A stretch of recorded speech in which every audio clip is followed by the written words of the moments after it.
Good morning students, again start exercise 8.3 from the question number 7. In this exercise we discuss about their half yearly and compounded annually. आपको compound interest निकालना था, तो वही चीज़ फिर से हमने डिस्कस किया। एक अच्छा क्वेश्चन है, इसमें इसने ये नहीं पूछा कि हमने कंपेयर करना है या कुछ कंपाउंडेड, सिर्फ कंपाउंडेड एनुअली दे रखा है, हाफ ईयरली नहीं है।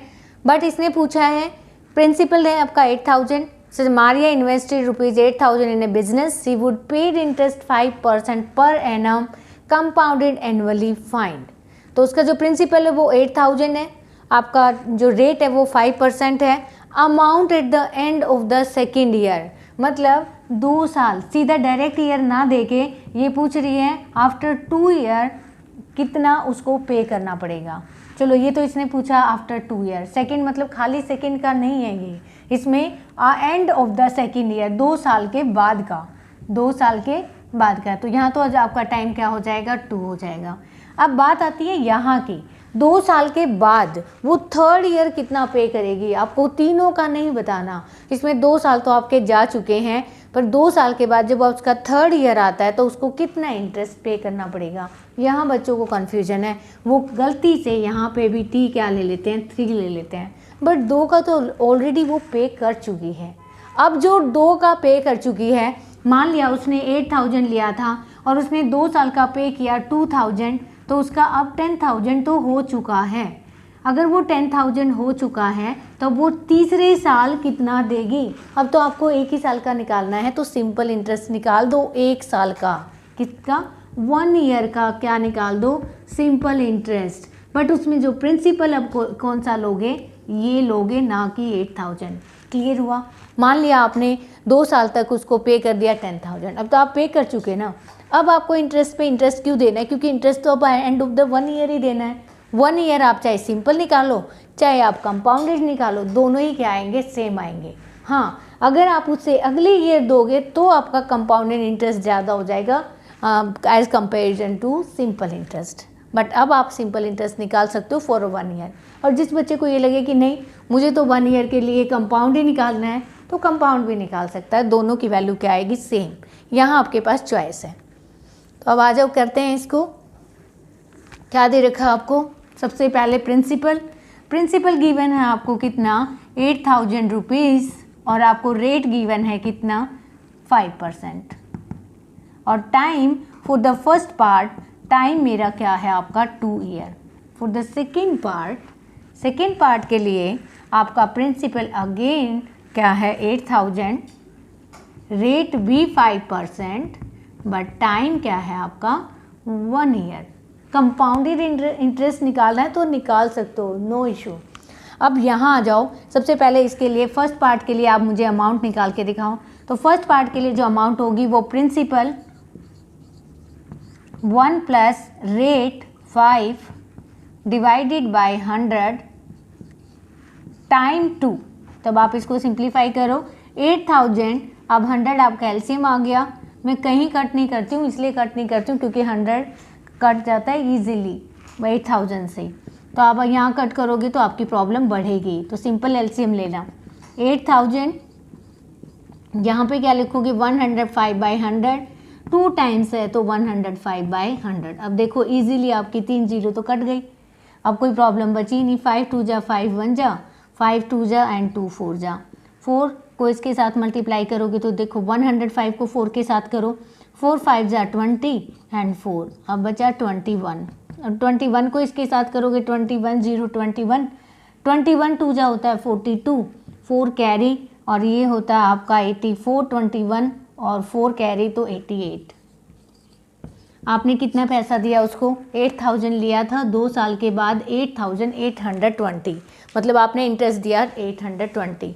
अब आ जाओ आप नेक्स्ट सेकंड पार्ट के लिए। अब सेकंड पार्ट में आपको सिंपल इंटरेस्ट निकाल लो।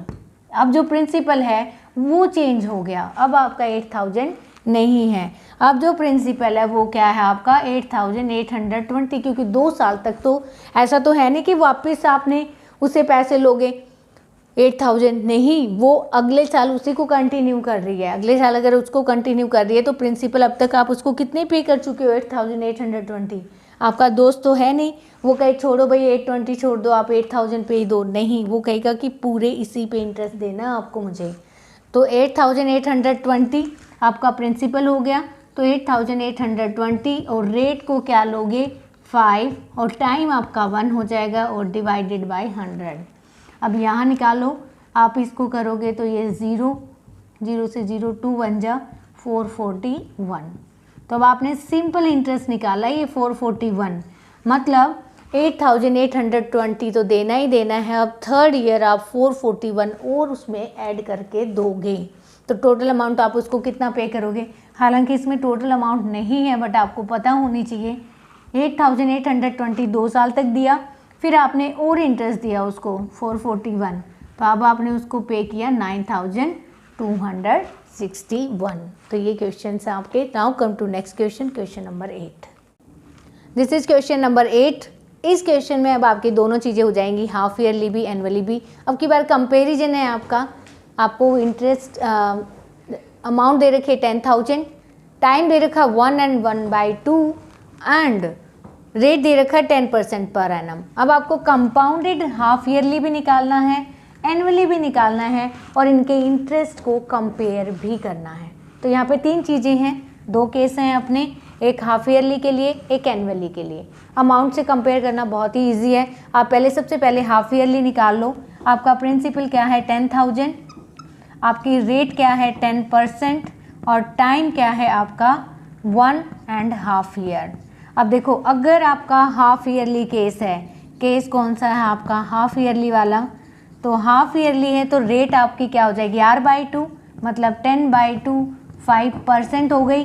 टाइम है ये आपका 3/2, क्योंकि जब आप मिक्स फ्रैक्शन को इन प्रॉपर फ्रैक्शन में चेंज करोगे तो 3/2, डबल करोगे तो 2 से 2 कट जाएगा 3 ईयर। अब निकालो अमाउंट। अमाउंट क्या है आपका P 1 + R, R आपका 5/100 और टाइम T, तो ये हो गया आपका 10,000। इसको एलसीएम लोगे तो क्या आएगा 105, पहले भी बहुत बार ले चुके हैं 3, और अब इसको ओपन करोगे तो 10,000 into 105 into 100 divided by 100 into 105/100 105/100। 4 zero तो यहाँ से कट हो गई। अब आपके पास बचा ये 5 2 जा 5 1 जा 5 4 जा 5 2 जा 5 1 जा, अब नहीं कहीं कैंसिल होगा। 21 आपको पता है 441 होता है। 441 को 105 के साथ और नीचे डिवाइड करो 4 से। अब इसको मल्टीप्लाई कर लो आप। 441 को 105 के साथ करोगे तो इजी है। 5 1 जा 5 4 जा 20 5 4 जा 20 22 और आप 1 के साथ करोगे तो 144, तो ये आया आपका 46305 डिवाइडेड बाई 4। 4 से डिवाइड कर दो, 4 1 जा 4 4 1 जा 4, आपका 2 बचा, 4 5 जा 20, 3 बचा, 4 7 जा 28 एंड 2 बचा, 4 6 जा 24 एंड 4 2 जा, तो ऑलमोस्ट आपकी वैल्यू आएगी 11,576.2। तो आपसे 10,000 लिया था, पे कितना किया आपने 11,576 पॉइंट, आगे 2 पॉइंट तक वैल्यू निकाल लेना। ये तो था आपका हाफ ईयरली। अब हमें क्या निकालना है एनुअली। अब आपको पता है एनुअली निकालते हुए आपका रेट सेम रहेगा, जो प्रिंसिपल है वो 10,000 ही रहेगा और जो रेट है वो 5% नहीं रहेगा, क्या रहेगा 10% होगा, क्योंकि हाफ नहीं करना है, एनुअली है। एनुअली है तो हाफ नहीं करते। टाइम आपका क्या है 1/1 ईयर।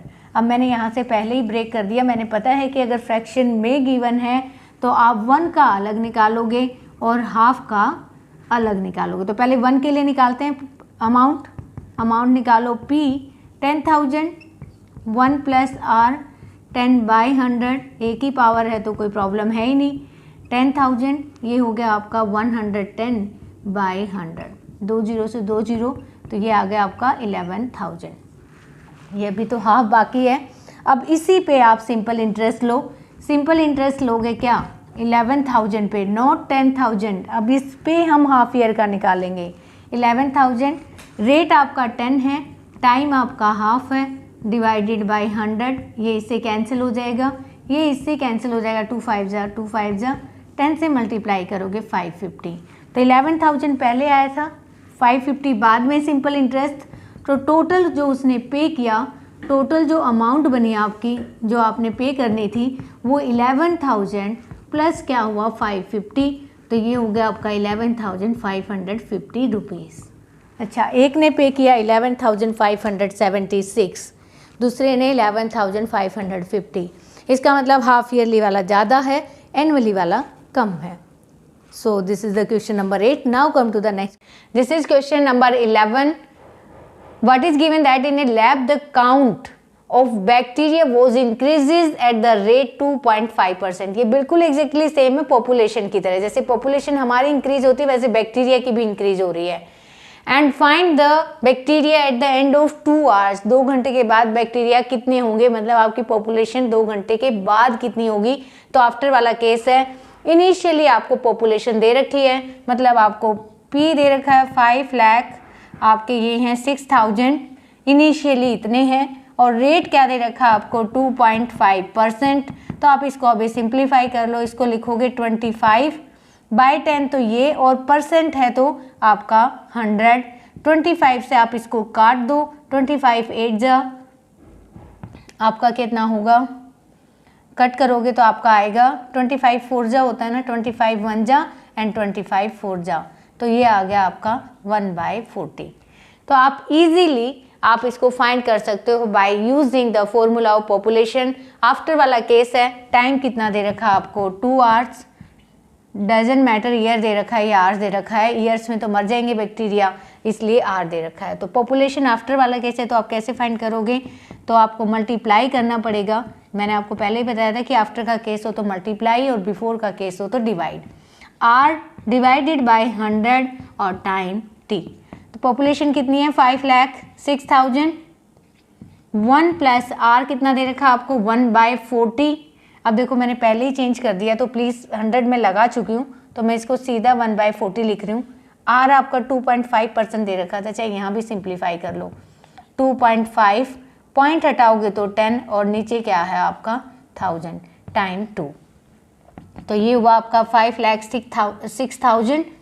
इसको रिड्यूस करोगे 25 1 जा 25 4 जा, तो 1/40 आ गया, 40 एलसीएम ले लो, तो दिस इज 40 + 1 की पावर 2। बस अब आपको जस्ट सिंप्लीफाई करना है और कुछ नहीं करना। 6,000 ये हो गया आपका 41/40 एंड 41/40। ये वैसे भी 2 0 कैंसिल हो गए और आगे भी रिड्यूस हो रहा है, तो find the value. So you will find the value of this. आप इसको मल्टीप्लाई करके वैल्यू फाइंड कर लेना, आपका आंसर आ जाएगा।